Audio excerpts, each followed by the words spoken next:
But here we go, the Miami Hurricanes 2025 schedule. The Canes coming off of a pretty good year. It's a pretty good year.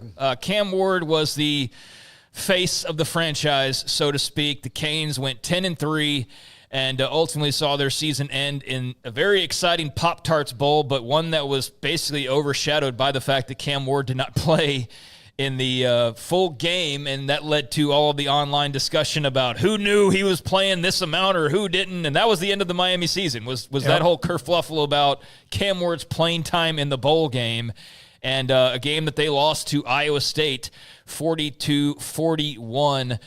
So they did not get the big Pop-Tart celebration, but they did finish 10-3. They finished 6-2 in the ACC. And in addition to losing Cam Ward, you also be losing Damian Martinez. Although I didn't think he was as good as he was at Oregon State, by a long shot. But he was in a timeshare situation with Mark Fletcher, who's also very good. Yes. So he was good. It's just that when you go from being the dude to being the dude 1A, then he actually had a great pro day. Very strong, 4.51. He ran. So I like Damian Martinez on day 3 of the draft for somebody. But yeah, he didn't set the world on fire. But it was because Mark Fletcher was already there. But they had depth at that position. Yeah, so he'll be another name that's gone. But a guy that they're losing who's getting kind of panned for his 40 time, but I think losing Xavier Restrepo is a huge loss for Miami. I thought he was a great player, but those are some of the names that will be no longer with the Canes. Now, this isn't a full-blown preview, but I'll go ahead and add, since we're just kind of doing Cliff's Notes version. Of course, Carson Beck, now the quarterback on South Beach. And so that was the big NIL get to replace Cam Ward was Carson Beck. So what kind of a schedule are we looking at for the Miami Hurricanes in 2025 as they look to build off of 10-3? Well, week 1, Sunday, August 31st, Miami Gardens, Hard Rock Stadium, Catholics versus convicts right out of the gate, as it'll be the Notre Dame Fighting Irish there on Sunday, August the 31st. I want to just emphasize Sunday, that'll be the opener, which I actually love about the opening weekend of college football, where we had LSU, USC, and I like having the big Sunday game to kind of set the week off. So that will be very much that game this year, Notre Dame and Miami. They continue non-con play week 2 on Saturday, September the 6th with Bethune-Cookman. So after playing on a Sunday, you lose a day, but you play Bethune-Cookman, so I don't think you're hurting too much there. Then the following week, week 3, Saturday, September the 13th, it is USF at Miami. And a little interstate action. And then in week 4, they close out the non-con, all 4 games in a row. We've seen some where it's 3 games and then they play the other one November 15th or something.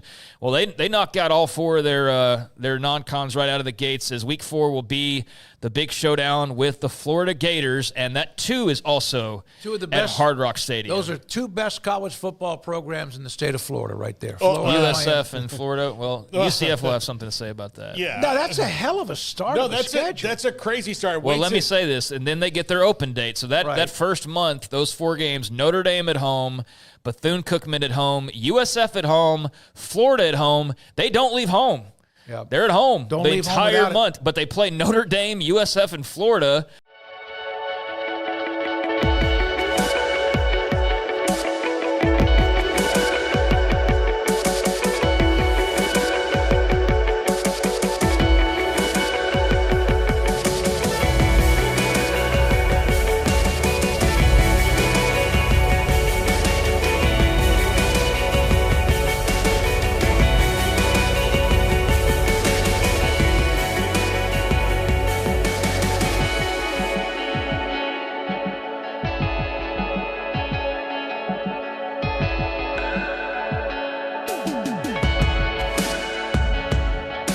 I'll sign up for that season ticket package. We had Golish on. We thought their schedule was tough for the first month of the year. This is right here. This mirrors it, and of course they're on it. But this is a really.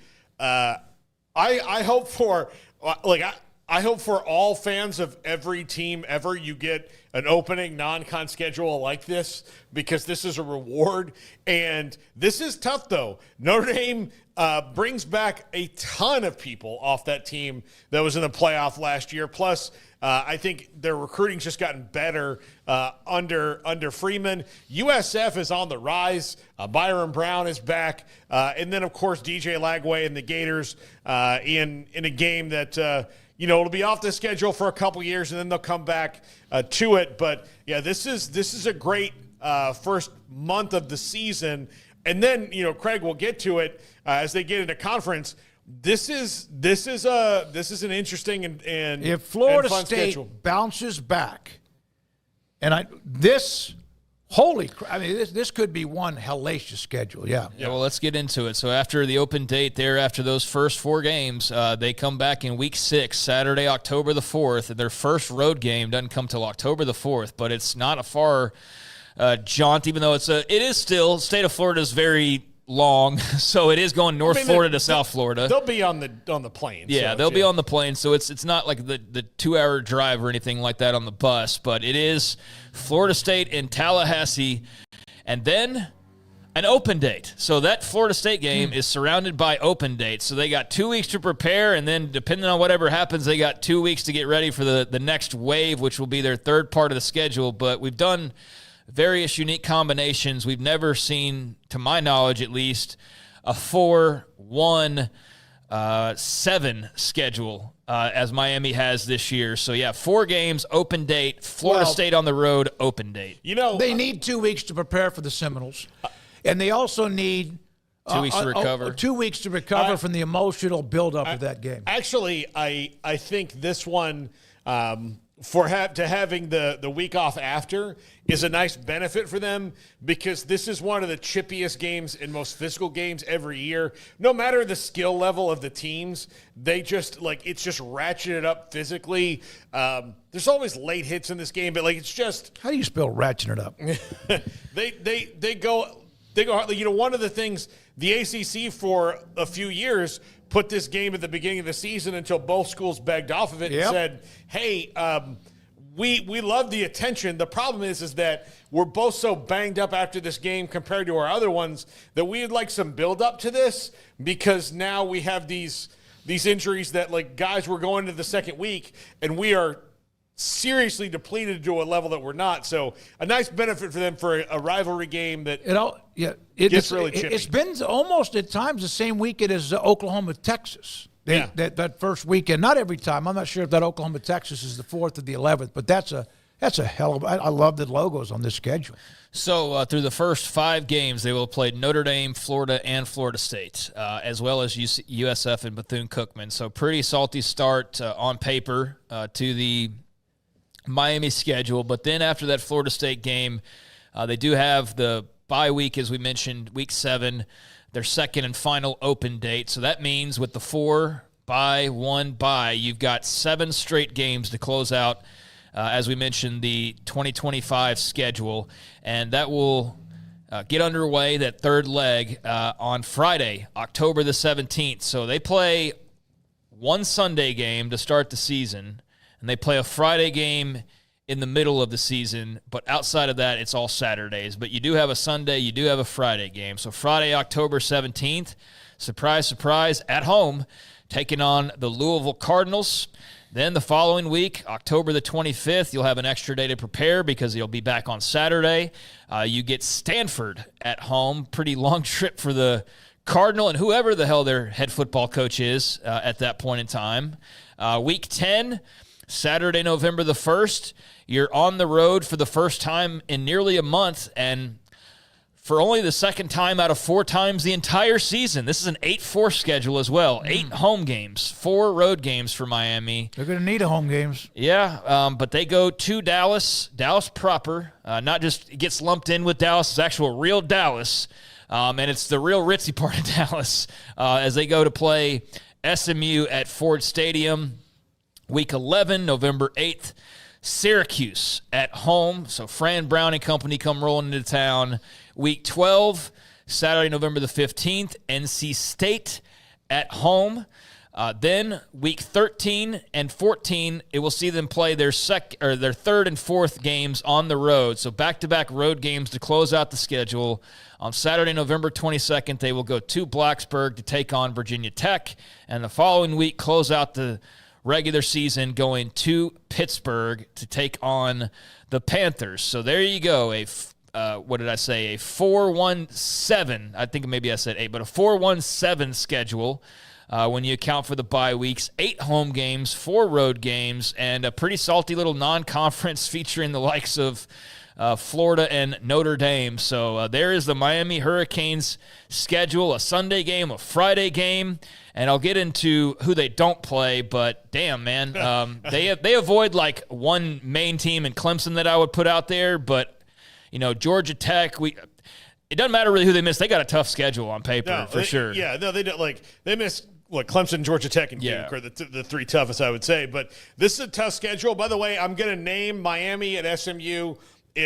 As long as this is an ACC game, since this is the ritziest part of Dallas and this is Miami. Careful. We're going to call this the Botox Bowl. Oh, that was me, the Coke Bowl. Yeah. The Blow Bowl. Yeah, maybe. But but the Botox Bowl. Yeah.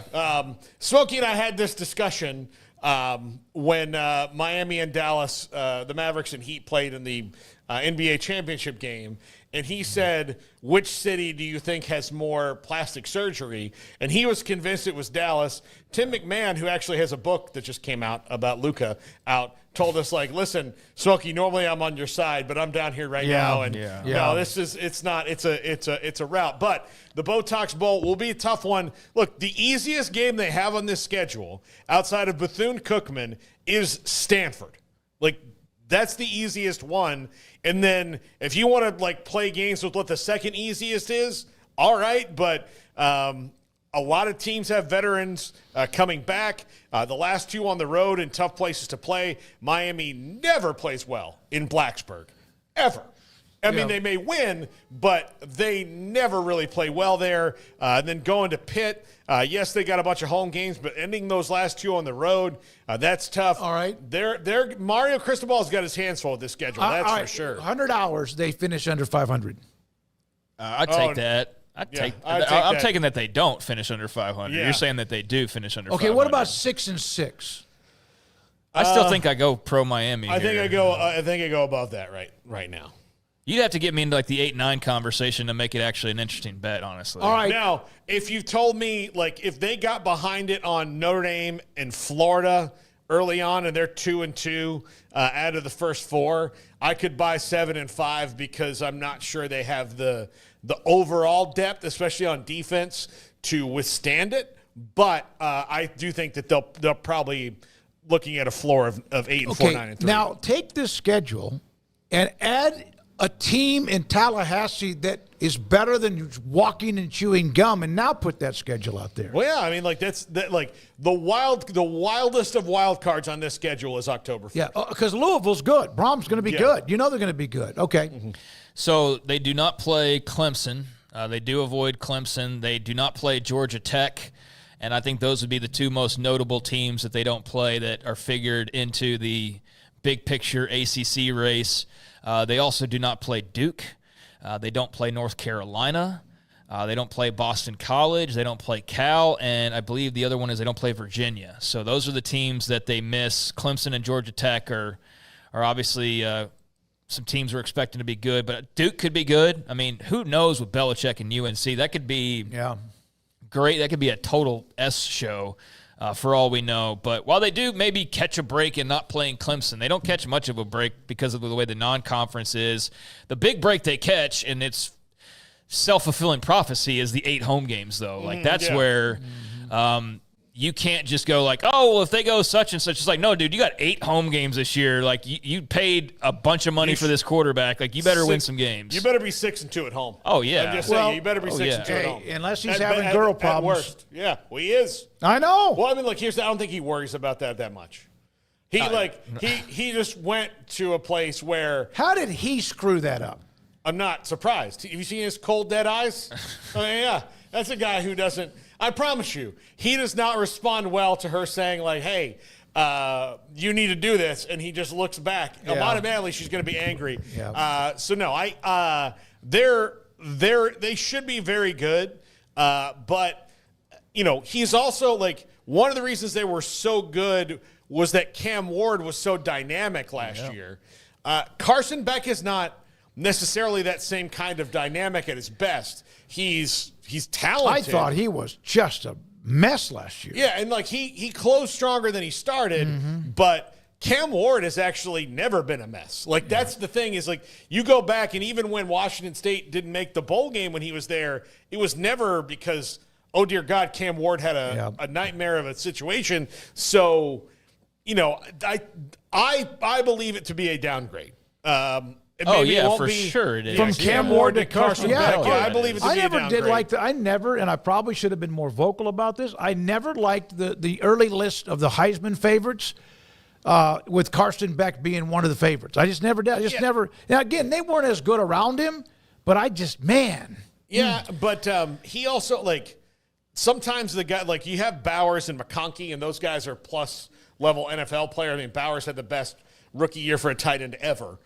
This last year. You lose that, that's true, but he didn't really elevate anybody around him. It was like they all they plateaued, and the fact that they were just collectively talented got them through. But, we'll see here. I mean, he's playing, it's not like Georgia was in the trash can. I mean, like their down is different than everybody else's because of the way they recruit. But they also didn't, here's the thing.